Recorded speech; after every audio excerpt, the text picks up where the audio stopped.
So, unfortunately and fortunately, this is the first time I was able to make it to the Interfaith conference, mostly because Holy took up my entire weekend, and I'm sure you guys heard that music in Wohlers yesterday. So that's something. Holy is an important festival in Hindu tradition, and I was thinking about how Hinduism connects to the idea of interfaith service and collaboration, and something I wanted to share first that I'm really inspired by my own religion is how there are a lot of different paths to whatever goal you hope to achieve. So whether that's reaching God or self-realization or actualization or just finding peace and satisfaction in your life, there are a lot of different ways to go about it. And the different paths are called yogas. So right now we think about yoga as like exercises. You wake up at 6 a.m. and go to a gym, and that's one of the forms of yogas. That's a really physical way of, focusing your mind and finding peace. But there are a lot of other ways, including meditation or just, really intense devotion to God or a teacher. And something I've been thinking a lot about is karma yoga, which is the path of action.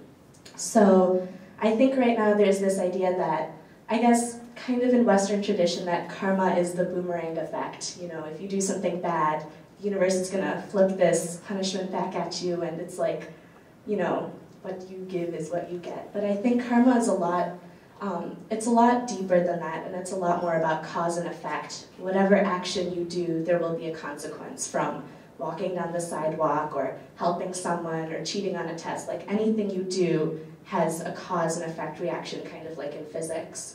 So a big part of that theory of action as a path towards salvation is this idea of seva.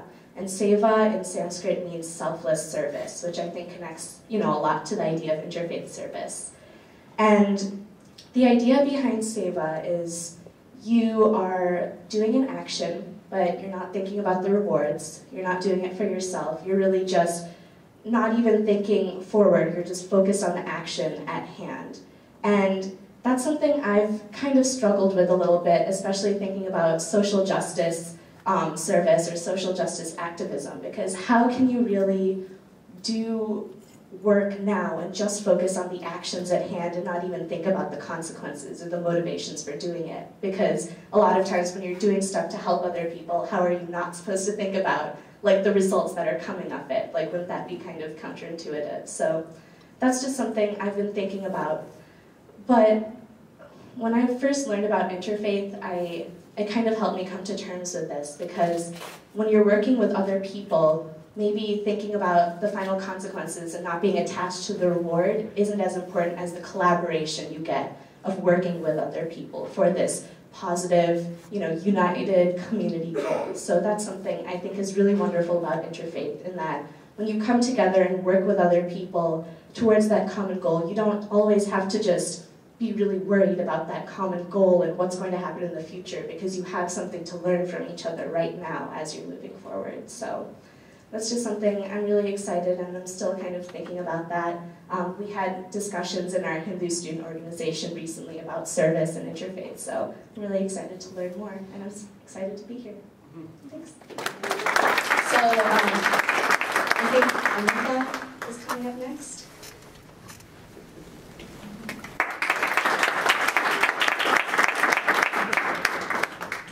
Hi everyone, I'm Amrita, and in the short time I have today, I could go on for hours and hours trying to explain the history of Sikhism, but for the 3 to 5 minutes I have, I'm just going to talk about something that's most important to me, which is the concept of equality. Sikhism was founded in the 15th century by Guru Nanak, and this was a time when India was facing a lot of religious divisions between Hindus and Muslims and caste against caste. At this time of religious persecution, Guru Nanak came with one simple message, and that was, there is no Hindu and there is no Muslim.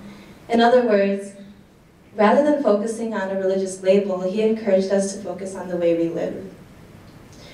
I feel that he explained that God, we believe in one God who came to some in the form of Allah, to others in the form of Christ, and to us in the form of Vaheguru.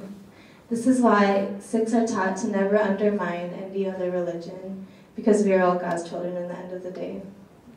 While some of us go to mosques, some of us go to churches, and we go to gurdwaras. We all go there for the same ideals and purposes.